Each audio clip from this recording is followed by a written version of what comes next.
Recently we asked the question if we may have quit Sifu too early, where Sifu, being an indie game, turned out to be a game which had people quit a little bit too early before they really got good. But maybe we could have missed something really beautiful. The game has been created with really great combat, but a few things that we do miss is how rich the story is. It's full of mystery, yet as you've progressed through the game, you kind of find out a little bit more detail about what the story is about. Welcome to the Patch Network. Today we're finding out why showing mercy is the best kind of revenge. Your first realization that the story might have a little bit more detail to it actually comes once you finish your first playthrough of the game. You beat Yang, and basically what you are able to see is two gravestones that are in his sanctuary, and you hear Yang pleading for two people who have seemed to die. And once you've realized this after beating him in the main story, you kind of want to backtrack and find out exactly who these people are. There's a secret ending to the game that you get by sparing all the bosses in the game. And once you actually have gathered all the clues, sparing them kind of becomes understandable. Choosing to spare a boss is a hidden option in the game that you get once you've actually fought with the bosses. You do this by breaking their structure and waiting for them to recover, and then you fight them once again. From there, you get a prompt once you've broken their structure a second time to actually spare them. In the first playthrough, the details about Faja and his sickness are not really clear, and because you are so focused on beating every single boss, you do not get this key information early. That's a very interesting thing that the developers actually did. Despite Faja's sickness or lack thereof, he seems to have the ability to be one with nature when he's able to actually grow plants instantly, as you can see in this playthrough. So from the looks of it, his power is actually to grow new life. Now, when you fight him and you're in this battle, you're basically fighting against somebody who looks very healthy. In fact, this boss fight is actually very interesting, where when you fight him, you need to actually be able to dodge his attacks, and he's able to use the scenery so much so that he actually draws very close to you within the warehouse. He has the ability to jump and use the environments that is around him to actually close in on you. So the one thing that you want to do is try to make sure that you maximize the distance at first and actually get close to him so that he doesn't use the environment to his advantage.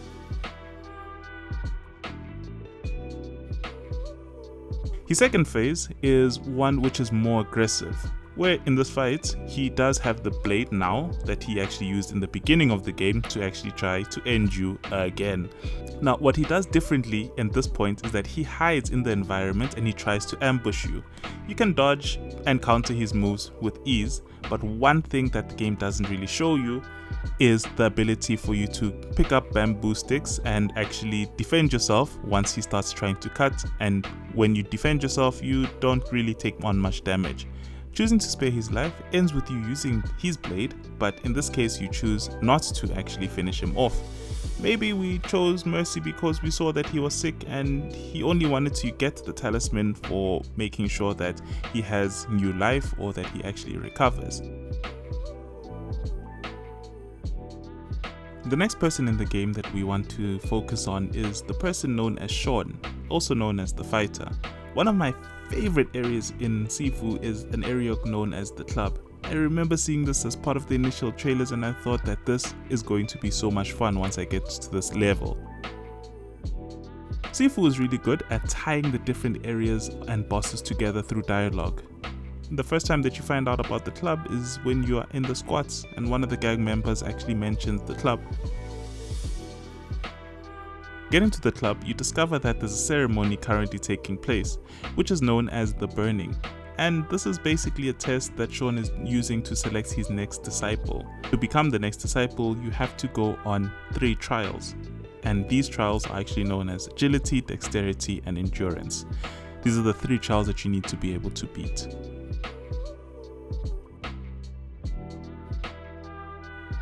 We find out that Sean is someone that we knew from our childhood. and at this moment he started his own martial arts school.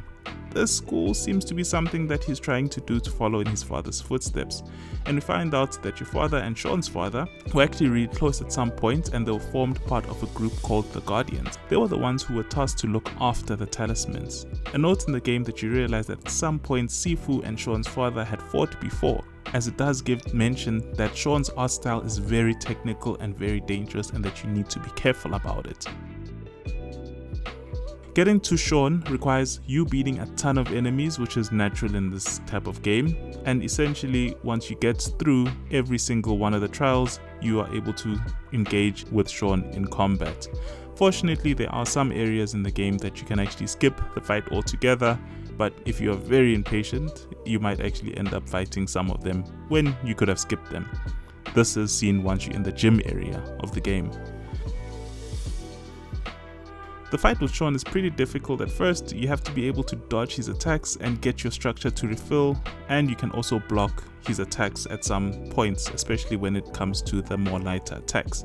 The nice thing about this area is that you're able to actually get a whole heap of stuff that actually are by the wall of the area, and then at this point this really does become handy because it really does help with blocking most of his attacks.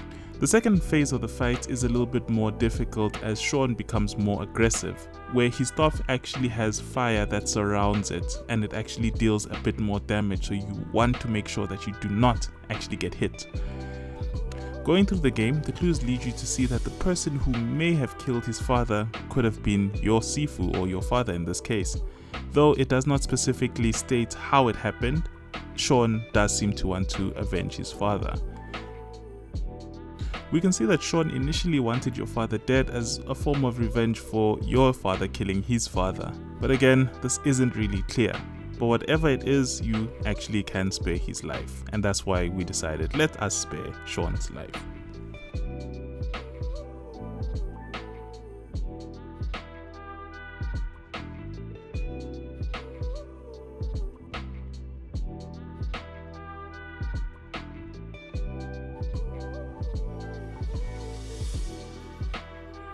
The third area in the game is that of Kuroki, also known as the artist. Now this is one of the fun levels that you actually play, and I would say that it's more fun than that of the club. But what I really enjoyed about it is that this takes you to an art gallery. The enemies are a mix of the initial enemies that you saw in places like the squats and the club, so you don't really see many new enemies. The level also allows you to interact with a lot more of the environment. At some point you end up fighting in a room where there's a dagger that is on the ceiling, and what you're able to do is just knock it around. It deals damage to the enemies, but you have to be careful because it also might deal the same amount of damage to you. The level really shows off a lot of interesting art pieces, and in many cases actually plays with the camera angle and gives subtle hints to the meaning of the artwork and a foretelling of who you're actually going to go up against. What you can find in the museum is that the artwork represents the relationship between Kuroki and her sister. In one exhibit before the fight, you can actually see two statues and a battle that is ensuing between Kuroki and her sister, where ultimately Kuroki kills her sister. Later we find out through the clues that she was actually exiled from her country, which is in Japan, which could be a reason why she is in hiding and also at the same time in mourning. When we encounter her in the area of her boss fight, she actually tells you in the beginning, before you actually fight, that revenge might not be the greatest path you should actually go on. But for story purposes, we have to continue with the battle. Kuroki has a tough first phase, I would say the hardest one next to Yang, because her whirlwind attack that she uses has a lot of damage that it deals to you, and even if you block it, will still cut you because she is also using a bit of a blade. My tip, especially for getting into this battle, especially to dodge her attacks and to block them as much as possible, is to get into this battle with a staff or a broomstick.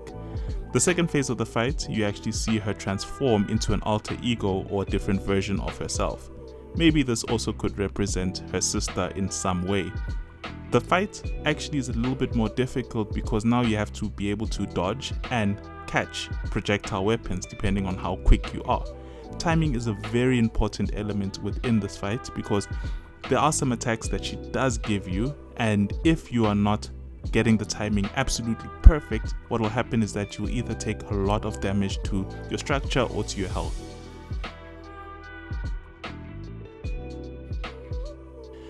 Kuroki had a difficult childhood, and with her mourning the death of her sister, it probably makes sense why she wanted to take the talismans for herself. Maybe she wanted to revive her sister, maybe she wanted the pain to go away. We don't really know exactly her true reason, but at some point we see that she was deeply in mourning and remorseful for what she had done, which is why in this case we decided just to spare her.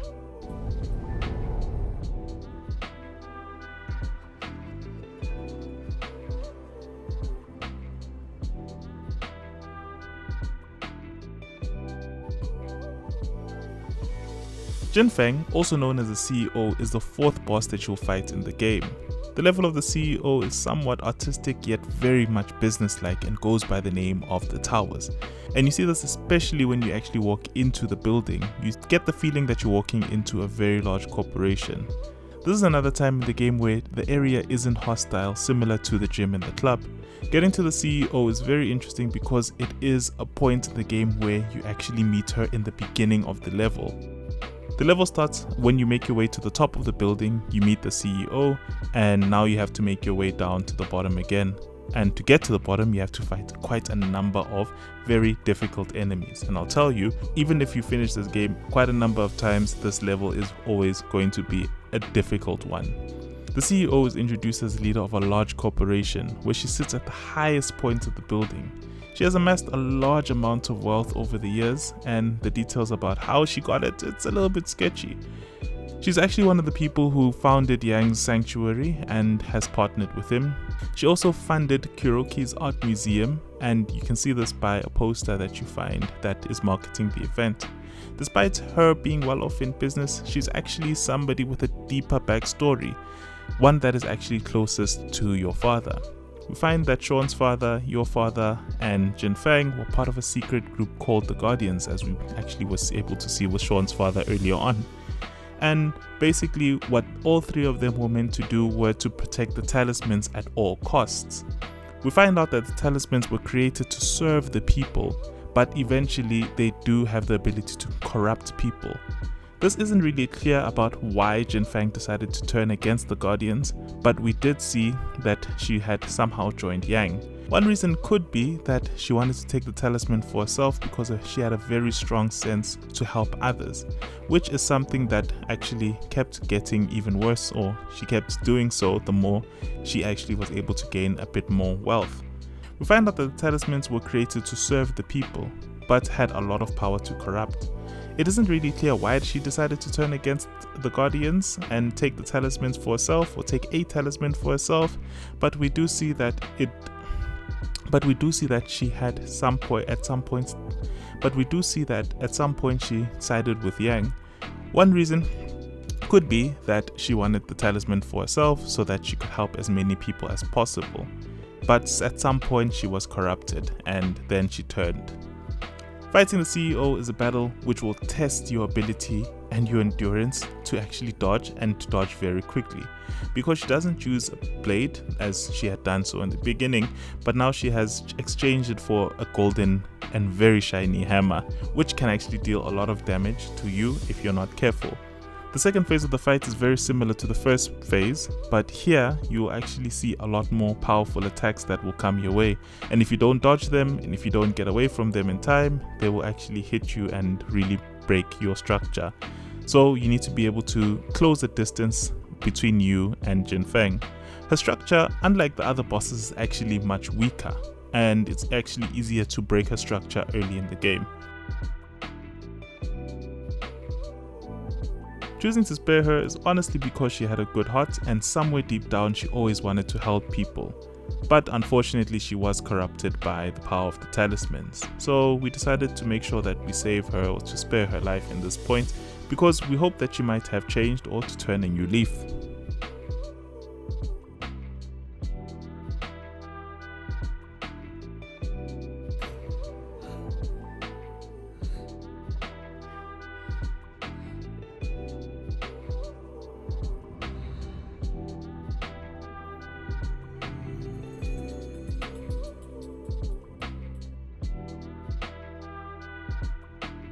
And finally, we get to the last boss, who is known as Yang, and he is the leader of this gang called the New Dawn, or the Dawn. He's basically at the top of the sanctuary. This is a retreat that he's created at the top of the mountain in the city. This retreat is where all the fighters actually rest and get a little bit of rejuvenation. In this level, we find out about Faja's past, as we had mentioned earlier, but what comes to mind is that we see an interesting statue that is hidden on top of the courtyard that is near the area where we fight Yang. And the statue basically has two figures. But in the first playthrough, we don't really know much about what it means and the significance that it possibly has with Yang and his past. Overall, the mood in this level is quite calm, and fighting each of the enemies looks as though they have turned over a new leaf, yet they do seem to be aggressive towards you. We already know Yang's story and why we're here, but at this point we either want to avenge our Sifu or spare him, but in this case what we're trying to do is spare him to get to the game's true ending. And this comes from how you've been able to beat the previous bosses. In this video we spared all the previous bosses, and if we didn't, we wouldn't have gotten to the true ending, or the best ending in the game.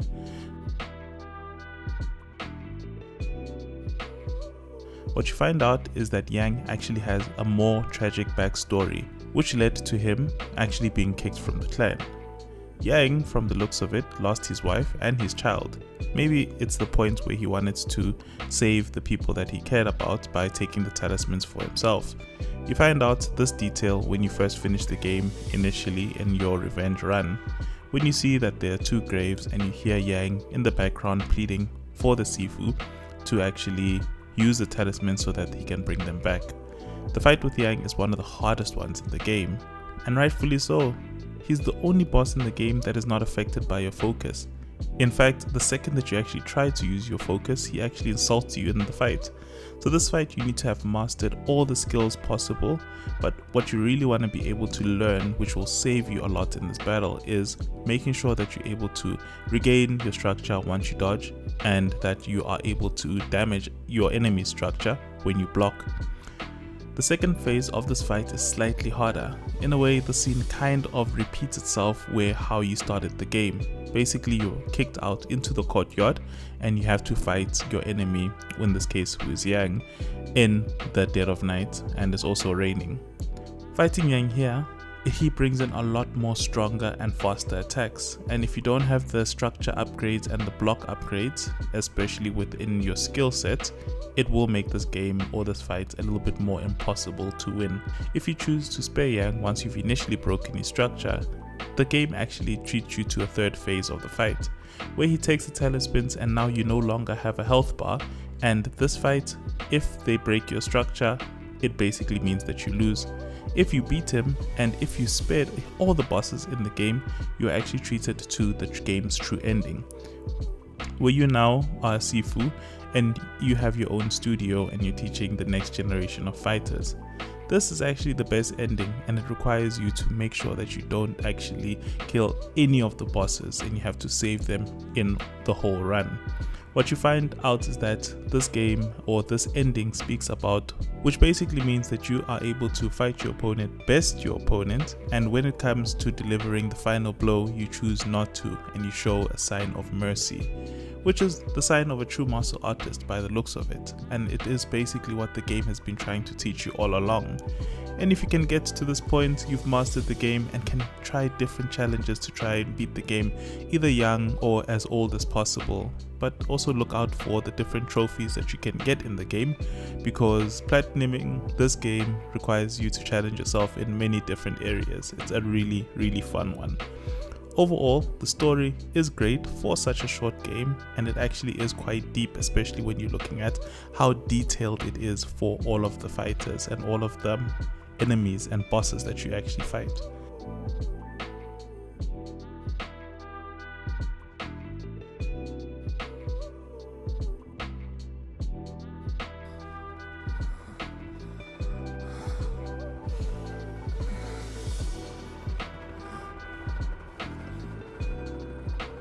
This is